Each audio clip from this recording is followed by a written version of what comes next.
Sonko jàppal sëñ Bassirou Gueye joxal doyen des juges indi 8e cabinet coow li bëri ci ak ñi nga xam ne ñàkk nañ ci seen bakkan ñu mat limu fukk ak ñett ba léegi pënd bi wureegul kenn xamagul yëf yi fu mu féete.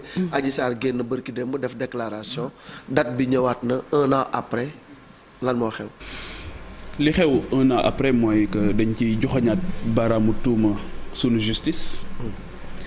boobu mooy bu njëkk bi beneen bi aussi mu posé waat beneen question de souveraineté et d'indépendance par rapport à nos affaires domestiques yi nga xamante ni day xew sunu biir réew. Il y a eu tellement de cas de viol de tout ce que tu veux en France mais jamais nga gis par exemple un média sénégalais am la possibilité la primeur d'interviewer les concernés en France. Absolument. Donc pour man loolu aussi dafay réaffirmer beneen niveau de souveraineté boo xamante ni il faut que ñu nangu ko assumer pointer ko du doigt xam ne dox bi dafa desaat encore lu bari ba nga xamante ni pourquoi ces médias qui ne sont même pas suivis par les Français les médias yi nga xamante ni ñooy lëmbee ci su biir Afrique leen daal la ñuy réussir mooy nous mettre les uns en face des autres tassaare suñu réew yi nekk ay appareil idéologique de l'appareil français nga xamante ni suñ ñëwee avec des dessins yoo xamante ni des visées yoo xamante ni bien claires dans leur tête di dérouler un agenda bien clair souvent suñu ñëwee c'est une motivation fondamentale. Je pense que ce sont ces médias-là qui sont venus ou bien ces acteurs, on les a fait venir on les a fait venir pour internationaliser dans un cas comme dans un autre. Dans quel intérêt? waaw exactement qui a intérêt. mais c'est une stratégie. c'est une stratégie mais li ma bëgg pourquoi may taxaw ci médias yooyu ne français yi sax daanaka duñ leen seetaan tu sais mën nga waxtaan ak ay français yu dul jeex pour ñu xam rajo France Internationale wala pour ñu xam France ba ci France 24. ba ci Jeune Afrique par exemple. doo leen gis ci réew yooyu ñu leen di bàyyi xel donc sunu réew yi daal dañuy ñëw am benn yitte boo xamante ni souvent ay question yu sensible yoo xamante ni fi mu ne nii ni ñu mën a sawaree ci mbir mi parce que gis nañ jéye bi mu indi ci réew mi noonu la ñu mën a sawaree ci affaire Lamine Sall imam Lamine Sall parce que gis nañu yu sensible yooyu daal mën nañoo jël daal di koy mettre ko nag ci biir kii bi ba nga xamante ni dina alimenter benn kii donc. ci moment bu nga xam ne Russie Ukraine ma ngay toj nga jël Adji Sarr def ko. donc la prise en charge de nos dossiers des dossiers yi nga xamante ni ay dossiers domestiques la loolu dañ ci am benn war a taxawaay bu am solo beneen bi mooy dossier bi y a un dossier dans ce pays qui concerne le cas spécifique de viol. mais boo xoolee dossier bi traitement bi mu am ni mu particulier ma ne dañ ciy joxañ baraamu tuuma justice parce que on a vu dans ce pays-là que la justice quand elle veut être rapide elle est rapide. Quand elle veut être lente elle est trop lente. parce que et puis Pape Djibril Doguma la est-ce que également li waral coow li bokk na ci Ousmane Sonko mi nga xam ne. actuellement kenn mënu ko weddi c'est le chef de l'opposition. élection présidentielle mu dem pour une première participation il a fini avec de très bons résultats. Ce qui est évident ça va compliquer les choses ça peut compliquer les choses mais ça devrait pas compliquer les choses parce que c'est un justiciable comme tout le monde. Khalifa Sall dafa nekk député nekk maire de la ville de Dakar et que bi ñu actionné justice gis nañ ne justice. da ko désarmer complètement. daf ko désarmer totalement rapidement. à sa plus simple expression. exactement mu nekk un citoyen très ordinaire ñu jël ko teg ko ci yoon donc pour man. li nga xamante ni teg nañ ko Khalifa Sall lan moo tax waruñu ko mën a teg Ousmane Sonko d'autant plus que. teg ko Karim Wade tamit. teg ko Karim Wade. Sénégal il y a eu l'obstacle quand même. Sénégalais yëpp tëdd di nelaw guddi ñu jël Karim Meïssa Wade dugal ko ci avion ba tey jii kenn xamul dans quelles conditions. ni la justice sénégalaise ni la justice qatari kenn weguñu askanu Sénégal ba wax leen di xew dans ce dossier là. alors que dañu ko tëjoon le procureur de la République il est censé représenter les populations il est là-bas par procuration. donc dañu ko tëjoon. pour dañ jàpp ne dafa tooñ askanu Sénégal kenn xamul ci yenn condition la génne ba tey donc pour man lii warul nekk obstacle d'autant plus que c'est Ousmane Sonko lui-même qui souhaite que le procès ait lieu. et c'est dans son intérêt parce que lii daf koy topp tout le temps tant que àttewuñ ko. soxna Adji Sarr dafa wax ci interview bi ne dafa bëgg a génn réew mi Ousmane Sonko it dafa soxla passeport am nee na pour génn réew mi te dafa nekk sous contrôle judiciaire. jàpp ne dafa am ay ambition yoo xamante ni daf ko am ñu ci àndal.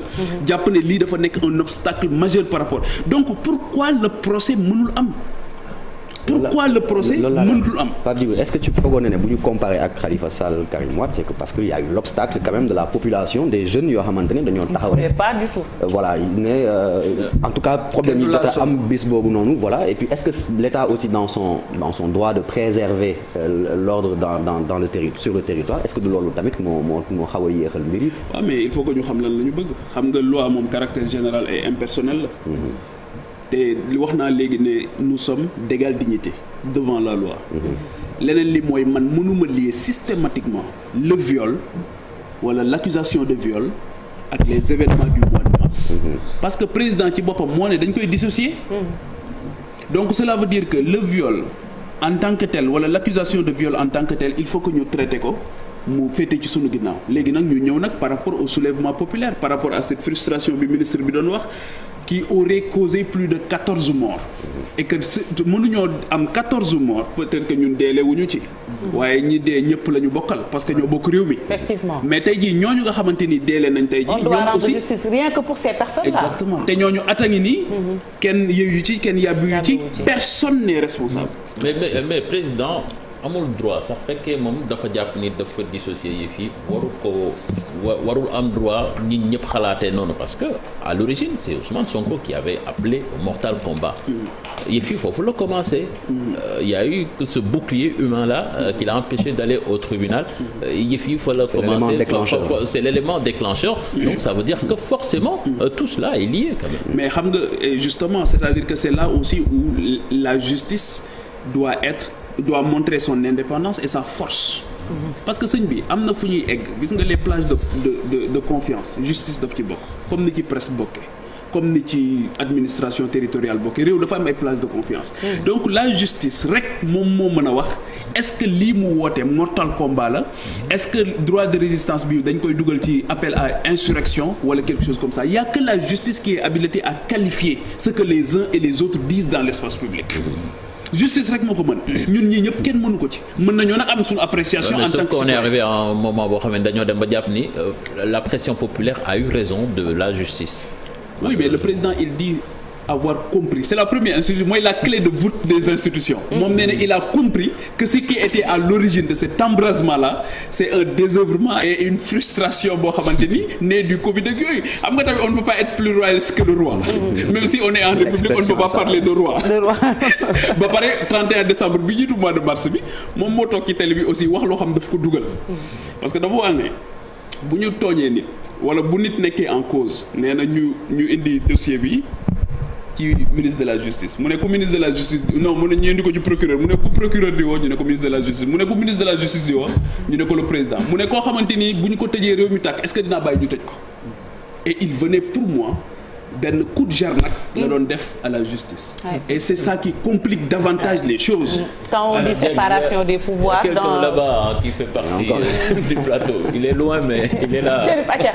xam naa lan mi baa ngi xasan Chérif ñëwal. non dama mooy li Pape Djibril question bi ma koy laaj mooy parce que médias yi Adji Sarr fa la defee déclaration yi parce que dañ naan France mais boo xoolee journalistes yi fa nekk ñi ko bind sa wala am na ci ñoo xamante ne ay doomu sénégalais est-ce que amul loo xamante tamit dès le début moo yàq dossier bi mooy mbiri théorie du complot bu waxee rek na doon complot alors que sur les faits doomu Sénégal la bu jàpp ni dañ koo tooñ mu dem ci yoon est-ce que yoon warul leeral ba nga xamante ni ñaari parti yi am intérêt à ce que mbiri leer nañ. Adji Sarr ñun ñëpp Adji Sarr c'est une sœur c'est sunu rakk la sunu jigéen la sunu lépp la bu ñu sañoon tey mu recouvrer sa liberté.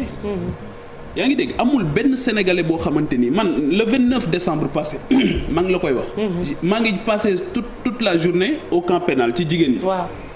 Liberté 6 fii mais gis naa fa ñu nekk dans le même cas d'espèce. C'est ça. ñoo xamante ni ay lu gën a métti moom moo leen dal ñu nekk foofu pour man ñooñu traitement ba ñu yelloog. ba ñu bi Adji Sarr am moom la ñu war a am wala ba ñu am moom la Adji Sarr war a am. c'est-à-dire que amul kenn koo xamante ni tey et pour man le phénomène du viol nekk na un phénomène boo xamante ni traumatisant. C'est un fait très grave. ba waruñu ko non seulement waruñu ko politiser. Mais nous avons tous intérêt à tirer cette affaire au clair. ba pare buñ ci jàngat nag ñu def ko opportunité ba nga xamante ni dina mën a tax ñu ne lii dootul am mais je suis d'accord avec toi c'est-à-dire que tey jii pour man Adji Sarr c'est-à-dire que lépp loo xamante ni yelloon na ko ci droit yoon may ko dañ ko war a jox ba mat sa kenn mënu ko bañal comme aussi Ousmane Sonko li nga xamante ni yoon may na ko ñu jox ko ba mu mat sëkk et que fa mbaxana doonee benn ñuy ñaan yàlla mbaxana doon fa benn ba nga xamante ni kooku dina mën a wax le droit rien que le droit. Parce que loolu rek moom moo mën a apaiser aujourd'hui les cœurs et les esprits. D'autant plus que comme je l'ai dit tout de suite Adji Sarr nee na moom dafa bëgg génn réew mi suñ sañoon lépp day jeex mu bañ a génn réew mi toog ci ay mbokkam. Ousmane Sonko nee na moom dafa soxla passeport am parce que dafa bëgg a génn réew mi tamit te fi mu ne nii contrôle judiciaire bi épée de Damoclès la boo xamante dafa nekk ci boppam donc lillahi wa rasuli mais vivement le procès. nañ ko àttee comme ni ñu àttee tey jii Barthélémy Diaz le 18 mu xam fan la féete parce que moom tamit affaire bi yàgg na. bii tamit mi ngi bëgg a yàgg. parce que tey jii su Adji Sarr il a des ambitions présidentielles. parce que tey li mu effacé ko. parce que tey quel sera ban suite la procès bi da am bu Adji Sarr amoon asile boobu tey ba génn. li muy souhaité nii su ko amee mais procès bi kañ lay am. et ça restera toujours voilà. procès bi kañ lay am.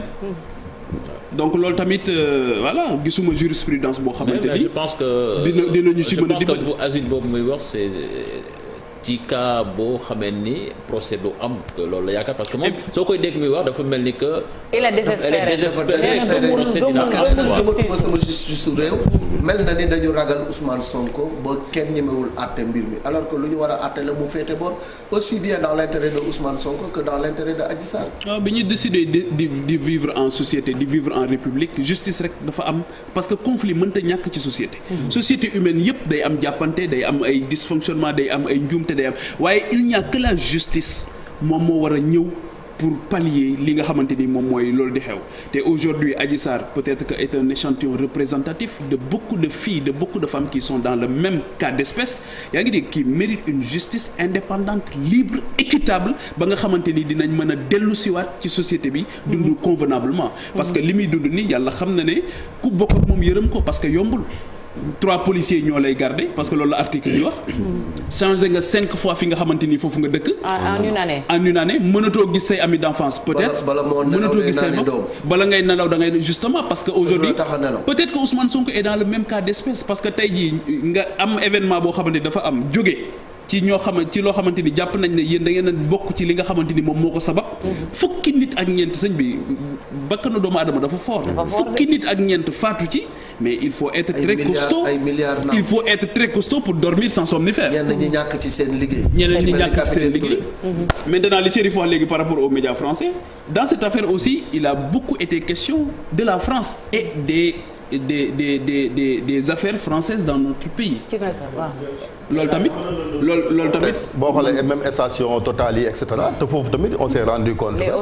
ay sénégalais am nañ fa ay actions les emplois aussi c'était des sénégalais muy njub dëgg xam ne comme ni ko doon waxee est-ce que mën nañ ko xëpp rek France alors que jëf yi ñi nga xamante ni ñoom ñoo ko jëf ban koy jëf du ay français ñoo leen jàpp yóbbu leen ci salon. ce qui est évident man li ma jàpp mooy ce qui est évident mooy la France regarde ce dossier avec beaucoup d'intérêt. Très bien merci beaucoup Pape Djibril ci jàngat bi 9h jot na ba tegal ñetti simili léegi ñu dem ci ñaari yéenekaay Groupe Futurs Médias laata ñuy jeexaleeg météo en express.